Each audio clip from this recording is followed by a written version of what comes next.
तरफ देखा जा गया कि जहां जहांगीरपुरी में एक मस्जिद के कुछ हिस्सों को तोड़े जाने पर कांग्रेस पार्टी ने बवाल कर दिया, तो वहीं राजस्थान में पूरे के पूरे मंदिर को तोड़ दिया गया। और गौर करने वाली बात यह है कि राजस्थान में कांग्रेस पार्टी की सरकार है और वहां के मुख्यमंत्री हैं अशोक गहलोत। तो क्या ये कांग्रेस पार्टी का दोहरा रवैया नहीं बताता? क्या ये नहीं दर्शाया जाता कि कांग्रेस पार्टी के दोहरे चरित्र की राजनीति की जा रही है? तो मैं हूं मृत्युंजय चौहान और मेरे साथ मौजूद है मेरी सहयोगी मेघा। मेघा, बहुत बहुत स्वागत है आपका हमारे इस प्रोग्राम में।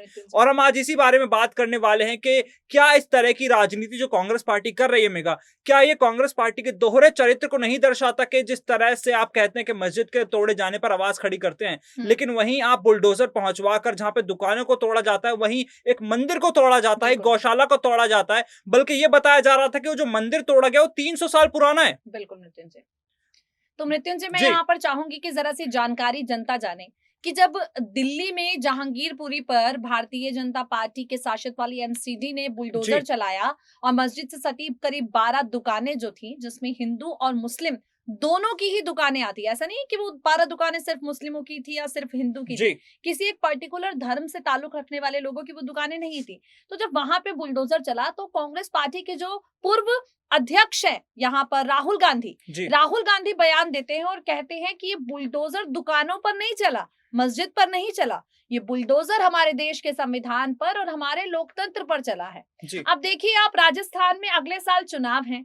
अब यहाँ पर भारतीय जनता पार्टी जो है उसके खिलाफ आप इसे कांग्रेस का एक्शन समझिए। कैसे, मैं वो भी समझाती हूँ। बीजेपी ने जो कुछ भी दिल्ली में किया उसे सीधे मुसलमानों के खिलाफ जोड़कर देखा जा रहा है, और उसके बाद राजस्थान में जो कांग्रेस ने किया उसे मुस्लिमों के खिलाफ जोड़कर ना देखकर बल्कि हिंदुओं के खिलाफ जोड़कर देखा जा रहा है। तो एक तरीके से कांग्रेस ये संदेश देने की कोशिश कर रही है कि अगर हमारा बुलडोजर चलेगा तो वो बुलडोजर हिंदुओं पर भी चलेगा और मुस्लिमों पर भी चलेगा, वो बुलडोजर मंदिर पर भी चलेगा और मस्जिद पर भी चलेगा। ये राजनीति करने की यहाँ पर जो कोशिश है वो कांग्रेस ने की। लेकिन मृत्युंजय, यहाँ पर सोचने वाली बात है कि ये राजनीति कांग्रेस को अब कहां से कहां ले डूबेगी। बिल्कुल, क्या आपको नहीं लगता जिस तरह से आपने कहा कि हो सकता है कि उनका बुलडोजर हिंदुओं पर भी चलेगा और मुसलमानों पर भी चलेगा, ऐसा कांग्रेस की तरफ से संदेश है, लेकिन आपको नहीं लगता कि पासा कहीं ना कहीं उल्टा पड़ सकता है? क्योंकि आप जानते हैं कि राजस्थान में सबसे ज्यादा हिंदू संगठन मौजूद हैं, सबसे ज्यादा हिंदू संगठन। वहां पर देखिए, किसी भी छोटी छोटी बात को लेकर प्रोटेस्ट होने लगता है,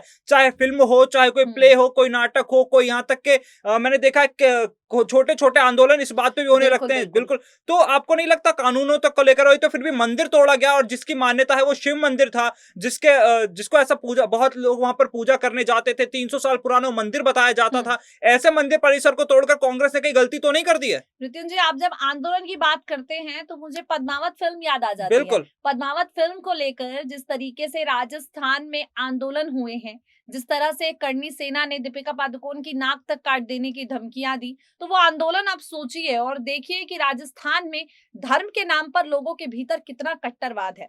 आपने हिंदुओं की बात की, मैं आपकी बात से बिल्कुल सहमत हूँ कि जरूर इसका खामियाजा जो है कांग्रेस को भुगतना पड़ेगा 2023 के चुनाव में। लेकिन मृत्युंजय, फिलहाल 5 राज्यों के चुनावी नतीजे अगर मैं देख लूं और उसके बाद कांग्रेस के भीतर जो शून्य बदलाव है मैं वो देख लूं, तो मैं इतना ही कह सकती हूँ कि कांग्रेस का लक्ष्य राजस्थान का चुनाव है ही नहीं। कांग्रेस का लक्ष्य जो है मध्य प्रदेश का चुनाव है ही नहीं। कांग्रेस का जो पूरा लक्ष्य है, पूरा जो ध्यान केंद्रित है, वो 2024 के लोकसभा चुनाव पर केंद्रित है। और उसी के आधार पर कांग्रेस के ऊपर जो आरोप लगता रहता है कि एक पर्टिकुलर धर्म की तरफ है या कांग्रेस कुछ करती नहीं है या अतिक्रमण अपने राज्य में नहीं हटा पाई, तो इस तरह के आरोपों से कांग्रेस जो है अपना दामन धोते हुए बीजेपी को जवाब देने के लिए आपने कहा बीजेपी को, लेकिन ऐसा नहीं लगता कि ये जो इनका एक्शन था, ये जो इन्होंने किया, ये भी तो ऐसा है एंटी हिंदू नजर आता है? बिल्कुल बिल्कुल, देखिए तो और बीजेपी को तो आपने फिर से एक मुद्दा दे दिया ना, बीजेपी को फिर से एक मुद्दा दे दिया। पहले देखिए, जब एक नेता इस बात को कहते हैं कि ये तो देखिए एंटी हिंदू है, हिंदू टेररिज्म के जैसे शब्दों का इस्तेमाल करते हैं, वो तो ठीक है शब्द थे, अब तो आपने करके दिखाया है। एंटी हिंदू काम आपने किया, आपने 300 साल पुराना मंदिर तोड़ दिया। तो ये ऐसा नहीं लगता कि बीजेपी को एक अच्छा खासा मुद्दा दे दिया और इस मुद्दे का फायदा बीजेपी उठाएगी? देखिए, मैं चाहूंगी कि मंदिर और मस्जिद पर जब ये अतिक्रमण वाला बुलडोजर चलता है तो पहले तो जनता इसे एंटी मुस्लिम और एंटी हिंदू से जोड़कर देखना छोड़ दे। देखिए, अगर कोई सरकार अपने लॉ के हिसाब से, अगर कोई सरकार अपने कानून के हिसाब से अवैध तरीके से बनाए गए किसी मंदिर को तोड़ रही है, तो आप इसे हिंदुओं से जोड़ना या मुस्लिमों से जोड़ना छोड़ दीजिए। लेकिन फिर सवाल राज्य सरकार पर यह भी उठता है कि अगर अतिक्रमण था तो आप 300 साल तक कहाँ सो रहे थे? और बिल्कुल 300 साल तक की तो बात छोड़ दीजिए, आप तो जानते हैं कि राज्य में हमेशा कांग्रेस बीजेपी होता रहा जी है। जी जी तो आप इतने सालों से कहाँ पे थे? आप पिछले 4 सालों से कहाँ पे थे? चलिए, आपने जहांगीरपुरी की तर्ज पर इतना बड़ा कदम उठाया। मैं एक बहुत एक्सक्लूसिव जानकारी है जो यहाँ पर देना चाहूंगी जनता को, जी कि जो स्थानीय नागरिक हैं, जहां पर ये राजगढ़ में जो मंदिर टूटा है, तो जो स्थानीय नागरिक हुए उनका ये कहना है कि मंदिर तोड़े जाने की शिकायत को लेकर ये तमाम लोग कांग्रेस विधायक जौहरी लाल मीणा के पास गए। जी जौहरी लाल मीणा के पास जाकर इन्होंने अपनी शिकायत दर्ज कराई कि देखिए हमारे उधर का मंदिर तोड़ दिया गया है। तो जौहरी लाल मीणा कहते हैं कि बोर्ड भाजपा का बनाते हो और शिकायत हमसे करते हो। स्थानीय नागरिकों का यह आरोप लगाया है कि क्योंकि बोर्ड यहाँ पर इन्होंने बीजेपी को वोट किया, जी इसीलिए यहाँ पर इनसे दुश्मनी निकाली गई है। स्थानीय नागरिकों का यह भी कहना है कि विधायक जौहरी लाल मीणा ने इनसे कहा है कि कांग्रेस का अगर बोर्ड होता तो ये बुलडोजर नहीं चलता। अब बिल्कुल अगर बबूल का पेड़ आपने उगाया है तो आम कहां से खाओगे?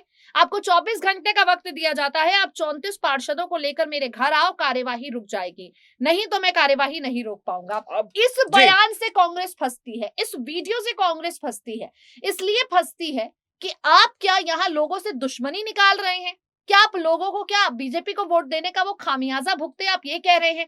तो आप में और उन विधायकों में, सपा के उन विधायकों में क्या अंतर है जो कह रहे थे चुनाव के दौरान कि सपा की सरकार बनेगी, किसी का कोई तबादला नहीं होगा, पहले यहाँ पर हम हिसाब बराबर करेंगे? बिल्कुल। तो ये धमकी ही तो है। तो आप में और सपा तो में मेगा क्या आपको अंतर ऐसा है? नहीं लगता कि जनता जो जिन लोगों ने गलती से मान लीजिए बीजेपी को वोट दे दिया तो कहीं ना कहीं कांग्रेस पार्टी तुमसे बदला लेने का काम देखिए कर रही है ना? मृत्युंजय, बीजेपी को वोट देना गलती नहीं हो सकती, वो लोगों की अपनी जी चॉइस है, अपनी इच्छा है। भाई जिसको महसूस होगा, जिसकी विश्वसनीयता भाजपा की तो तरफ उससे है, वो तो भाजपा उनसे को क्या वोट फिर देगा। कांग्रेस इस तरह से बदला लेगी मेगा? बिल्कुल, तभी मैं बोलती हूँ कि, और सबसे बड़ी बात है कि अब तक विधायक मीणा पर कोई एक्शन नहीं लिया बिल्कुल। गया है।